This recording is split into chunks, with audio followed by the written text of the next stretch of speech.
Your viewers need to be able to understand what it is that you are saying, and the audio cannot be a distraction.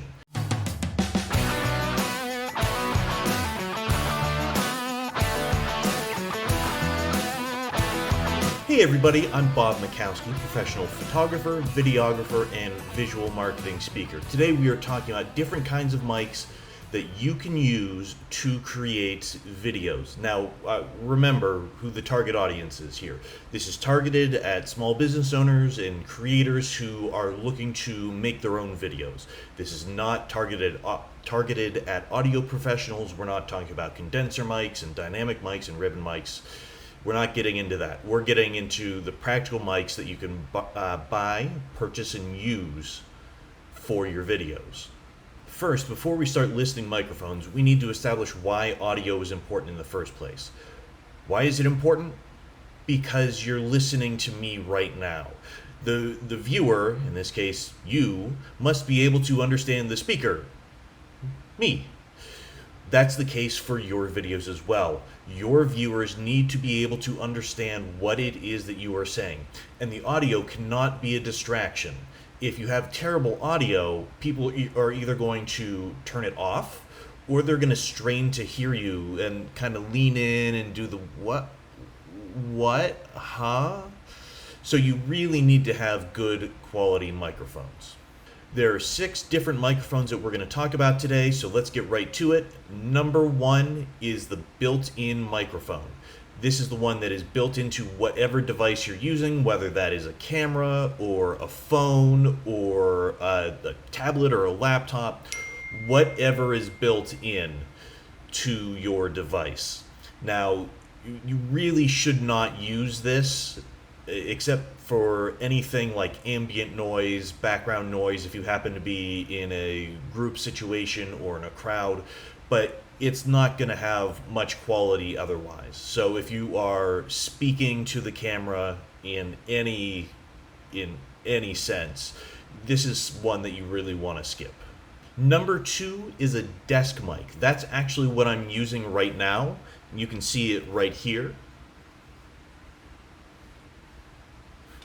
It is set up right in front of the camera and it is just off screen. Now, one thing about this is that you need to be really close to the microphone. I would estimate that I am maybe 6 inches away from this microphone right now, and I'll still probably need to boost the audio. This is good for YouTube videos, because that's what we're doing right now. But it's also good for podcasts and interviews. Number 3 on the list is a lavalier mic. Now, this goes by a couple different names. You might have heard it called a Lav Mic or a clip-on mic or a lapel mic. But that's this one right here. It's a clip-on mic because it clips on. Little gator clip. And you can hook it on right there on a collar, but it does need to be relatively close to the subject. This isn't something that you would want to use with multiple people unless you have multiple microphones. The person that is closest to the microphone is going to get picked up much more than somebody who is a couple feet away. When you use a lavalier microphone, you want to make sure that you hide the cord. The reason is it looks sloppy and it's distracting if it's just hanging down off of your collar. So either you'll want to take it and run it up your shirt and clip it on top, or you'll want to hide it under a collar, so clip it on the collar, and then kind of tuck it in around. These microphones are good for a single person video, like the one that I'm creating right now, or for an interview if you don't need to hear the interviewer. I do this a lot with my professional work, where I will interview people, but I know that I'm not going to use my audio. It's all going to be clipped out. So this is the kind of microphone that I use a lot for my pro work.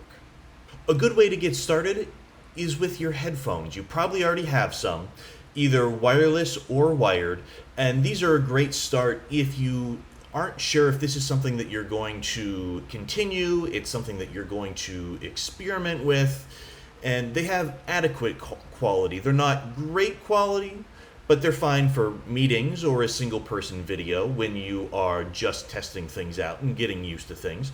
They'll get you started. Number 5 is a shotgun mic. That is this one right here.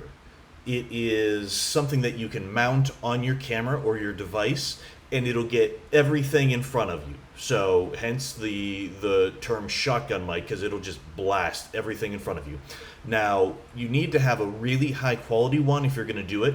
This one is not high quality. This one is super cheap, and this is going to give you the same effects that your built-in microphone would do.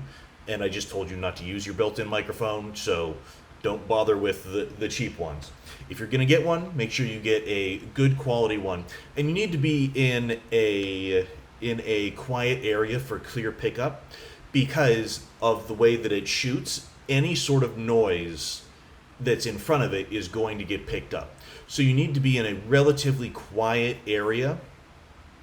And this is popular for YouTube. A lot of YouTubers use this because they sit kind of close to the camera, and they shoot in a quiet place, and they don't need to worry about hooking up a microphone on their collar or anything like that.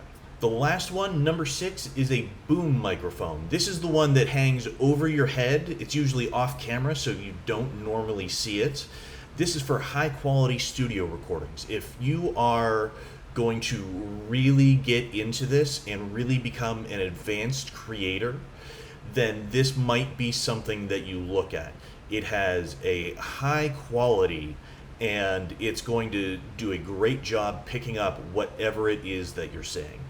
If you like this video, if you got a lot from it, please subscribe, like, comment, share, and all those things that the YouTube algorithm appreciates. All right, thank you so much, and I'll see you on the next video.